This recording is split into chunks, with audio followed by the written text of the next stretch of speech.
தமிழகத்தில் 1.5 கோடி தொண்டர்களை கொண்ட மாபெரும் மக்கள் இயக்கமான அஇஅதிமுகவின் வெற்றி சின்னமாம் இரட்டை இலை சின்னத்தை முடக்கிவிடலாம் என்ற ஓ பன்னீர்செல்வத்தின் கனவு மிக விரைவில் தவிடுபொடியாக்கப்படும் என்றும், டாக்டர் ராதாகிருஷ்ணன் நகர் சட்டமன்ற தொகுதி இடைத்தேர்தலில் அனைத்து இந்திய அண்ணா திராவிட முன்னேற்றக் கழகத்தின் அதிகாரப்பூர்வ வேட்பாளராக இரட்டை இலை சின்னத்தில் தான் போட்டியிட்டு 50,000 வாக்குகள் வித்தியாசத்தில் அமோக வெற்றி பெறுவது உறுதி என்றும் கழக துணை பொதுச் செயலாளர் திரு டிடிவி தினகரன் தெரிவித்துள்ளார்.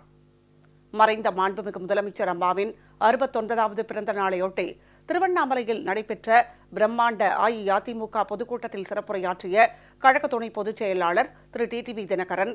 புரட்சித் தலைவர் டாக்டர் எம்ஜிஆர் தொடங்கி மறைந்த மாண்புமிகு முதலமைச்சர் அம்மா சிறப்போடு வளர்த்து வலிமையூட்டிய அஇஅதிமுகவுக்கு ஓ பன்னீர்செல்வம் எத்தகைய துரோகங்களை இழைத்திருக்கிறார் என்பதை பட்டியலிட்டார். அம்மா அவர்கள் நம்மை விட்டு மறைந்த பிறகு தியாக தலைவி கழகத்தின் பொதுச் செயலாளர் சின்னம்மா அவர்கள் அன்றைக்கு மீண்டும் திரு பன்னீர்செல்வத்தை முதல்வராக்கியது உங்களுக்கு தெரியும். அம்மா அவர்கள் காலத்திலே இருந்த அதே அமைச்சரவை தொடரட்டும் என்ற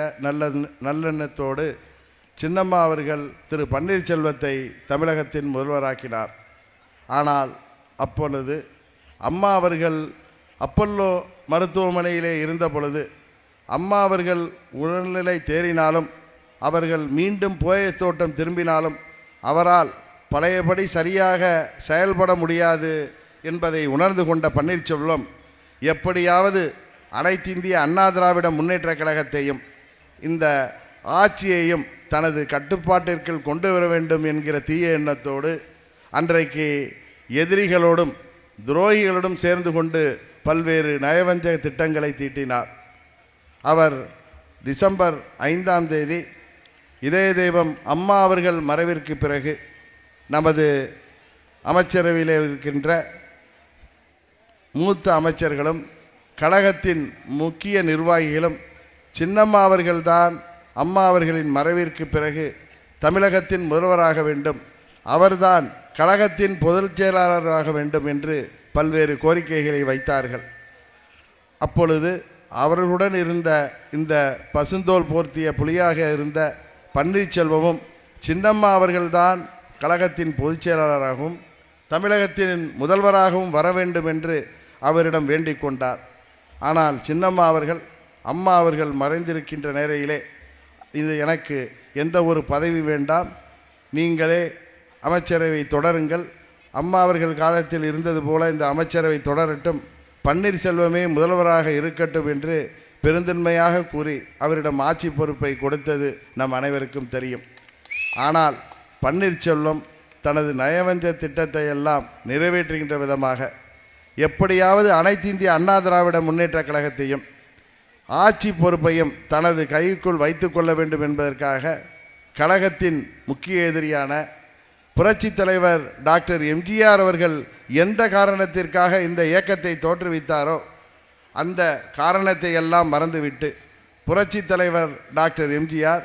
புரட்சித் தலைவி அம்மா அவர்கள் வழியிலிருந்து பாதை மாறி அவர் கருணாநிதியின் மகன் திரு ஸ்டாலின் அவர்களோடு தொடர்பு வைத்து கொண்டு எப்படியாவது நமது சட்டமன்ற உறுப்பினர்களிலே தனக்கு ஆதரவாக வருகின்ற ஒரு 20-30 பேரையாவது தன்னோடு வைத்து கொண்டு கருணாநிதியின் மகனின் ஆதரவோடு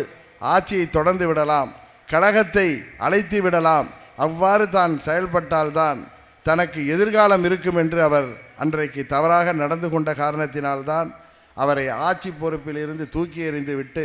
அம்மா அவர்கள் சின்னம்மா அவர்கள் நமது அருமை சகோதரர் மாண்புமிகு தமிழக முதல்வர் எடப்பாடி பழனிசாமி அவர்களை அன்றைக்கு தமிழகத்தின் முதல்வராக வர வேண்டும் என்று நமது சட்டமன்ற உறுப்பினர்களிடம் அன்றைக்கு கோரிக்கை வைத்தார்கள். பன்னீர்செல்வம் அவர்கள் எங்களுக்குத்தான் இரட்டை இலை சின்னம், எங்களுக்குத்தான் இரட்டை இலை சின்னம் என்று அவர் கூறி வருவதை நாம் அனைவரும் அறிவோம்.